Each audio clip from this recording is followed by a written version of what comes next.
Conquer your inner critical voice. Sounds good, right? But what if that phrase is actually not the best phrase to use, and it's a phrase that might lead you down a non-productive path? What if it's better to think about healing your inner critical voice? So, bear with me here. Let's talk about this.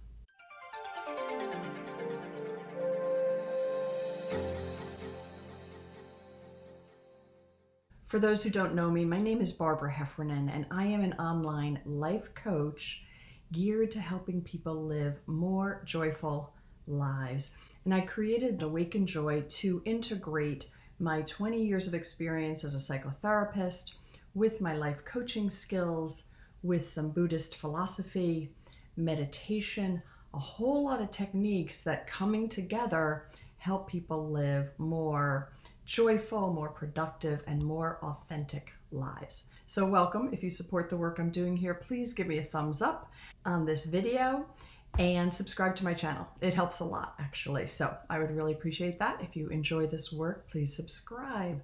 So let's talk about this. So many of us are walking around torturing ourselves, literally torturing ourselves, speaking to ourselves in ways that we would probably never speak to somebody else. Why? It makes no sense, right? So if you've been on this journey to try to change your negative self-talk, you know that it's not easy. And I think there are a fair number of misconceptions out there about how to do it.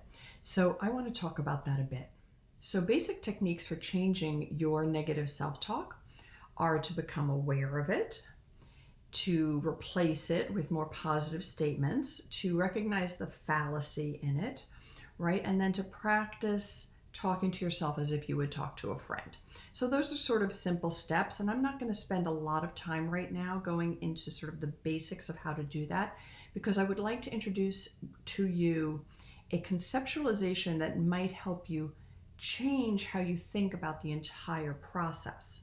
Because what's happening that I observe is people are feeling very critical about themselves for not being able to change that inner critic. Okay, so I have this inner critic, I want to get rid of it, and I'm having a hard time, so I'm going to criticize myself about it. Counterproductive, right? So your inner critic arose as a way to protect you. Thinking about your negative self-talk and bringing it down to some of those core beliefs that are repeated throughout all your negative self-talk is very helpful in identifying the core root of the problem. And then my guess is that the core goes way back. It could be early childhood, it could be early school years, but probably during your developmental years, this is when this self-concept arose. So trying to change this self-concept and this negative self-talk simply by utilizing this portion of your brain is unlikely to have lasting impact. I have talked to hundreds of people who've done all sorts of mindset work, cognitive behavioral therapy work. They know this stuff isn't true, but they still feel it in their bodies. So really going to that root and healing the part of you that developed early on. And I'm going to give two simple examples that I think people can relate to, and then you can generalize to your own situation. So let's take a young boy named Joe who is a little bit goofy. And let's say early elementary school, the goofiness is sort of fun, but once he hits middle school, the other kids start to pick on him for it. And the bullying becomes more and more severe. The bullying becomes a dangerous thing, whether it's just being excluded from the group or physically being beaten up or physically threatened. But basically the world becomes a dangerous place for Joe, and it's blamed on his goofiness. So Joe is likely to develop a couple of self-concepts. One is that I'm weird. Another could be I'm defective. Another could be I'm in danger. The middle school environment has contributed to Joe beginning to believe these things about himself. And then that self-concept actually kind of becomes a part. It becomes a part of him. And it's trying to protect him. And that part is going to criticize him in order to keep him safe. So that part is going to be like, don't be goofy, don't be yourself. It's a dangerous world. Watch what you do, watch what you say. It's very likely Joe might develop social anxiety, avoid social contact, but basically his self-esteem is going to suffer through that experience. And if Joe does not get assistance, therapy, coaching, support from his family, if he's not able to open up and discuss these issues and realize like this really isn't him, this is a bad environment at school, and these are other kids who don't feel good about themselves, or often the kids will be embarrassed about those aspects of themselves, and then they pick on other kids. So it's really about the bullies not feeling good about themselves. But if Joe doesn't get that kind of help, he's going to retain this part for a long, long, long time. And then as an adult, he will still feel that way. He will still feel like social gatherings can be very dangerous. I'm defective. I'm weird. I don't quite fit in, even if it's no longer true. So that inner critic, that critical voice that has that theme, is actually still trying to protect Joe, but there's no longer anything to protect him from. Generally, the social environments that we're in as adults are not kind of that sort of cruel and dangerous as they were when we were children. And not always. I totally understand. There are certain situations and there are people whose differences from the norm do create danger for them.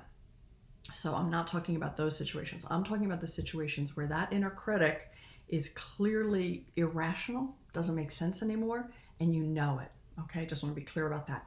If Joe takes the approach of trying to criticize his inner critic and then criticize himself for not being able to get over that inner critic, and then criticizing himself for how he continues to behave in social situations, no progress will be made.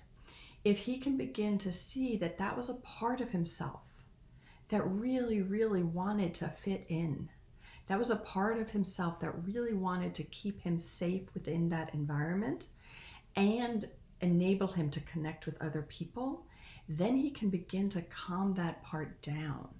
Then he can begin to have a relationship with that part of himself and help that part see that the world is no longer dangerous, that he really is okay exactly as he is, and for who, all of his quirks and all of his oddities make him special. It's not bad. It's not dangerous. We all have little quirks and we love other people for their quirks. So that is the kind of relationship with that part of oneself that is helpful to develop in order to calm that part down. I'm going to give you one other example on this. Let's say a kid grows up in a family with a physically violent parent. And when the kid acts like a normal kid, but does something like breaks something or whatever, they get hit for it. And they're told they're bad. Okay? Again, unfortunately, a not uncommon situation. That child is going to develop this belief of I'm bad as a way to protect their relationship with that parent. So those negative self-concepts come in as a way to take on the accusations of the parent as a way to stay attached to the attachment figures. When you're a child, you are totally dependent on your parents. You love them unconditionally. They're the world to you. So if they're saying something, one, it must be true. Two, if it's not true, that's a little bit scary because you're dependent on this person. So I better believe it's true. And I better believe that I'm bad. And then maybe if I keep telling myself I'm bad, I can be good enough that this won't happen anymore, which is not ever the case because it's not the problem and it's not the child's normal behavior that causes the parent to lose their temper in that way. But children don't see it that way. And again, if somebody develops that as a child, they will go through their life with that self-concept of I'm bad. And they may actually engage in behaviors to prove that they're bad because they have this part that very strongly feels they are bad. And if something good happens to them, they might truly feel like, well, I don't deserve that because I'm really bad. Getting over the negative self-talk that's happening really requires going to the core, figuring out where it came from, and then healing that part of the self and accepting that that part developed as a way to try to keep you safe and in relationship, but it's no longer adaptive anymore. So one reason I decided to talk about this today is that in looking for what are people searching for in order to solve this problem of the critical inner voice, the negative self-talk, people search for conquer my inner critical voice. They don't search for heal my inner voice. They don't search for heal my negative self-talk. They search for stop negative self-talk, cut it off, destroy it, conquer it.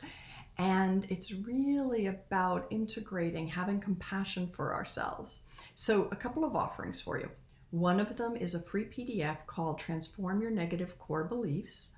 And this PDF helps you identify what that negative core belief is that's underneath all your negative self-talk or all the inner critic activity that's going on, and then come up with a counter, a reasonable positive to counter that, and then 3 techniques to work with to begin to transform that.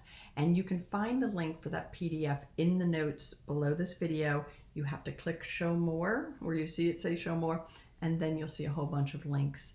And then I also have a free webinar right now, which is rewiring your brain for joy and confidence.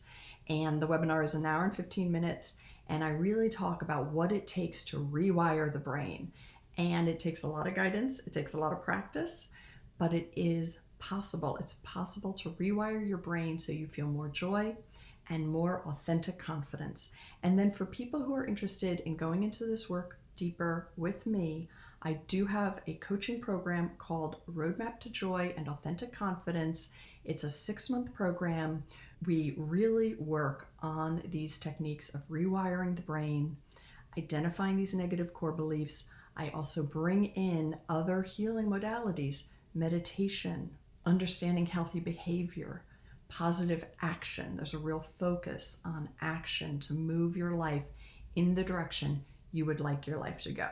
So the webinar will also provide some information about this coaching program. So definitely sign up for the webinar, join me. I think you'll find it very interesting. And I am looking forward to helping you on this journey towards being nicer to yourself, being your own best friend. And I'm going to link a couple of other videos at the end of this that I think you'll find very useful on this topic. And I'd also like to throw out here that if you know somebody who suffers from a lot of negative self-talk, who really suffers with that inner critic, please do share this video with them. And I'll see you the next time.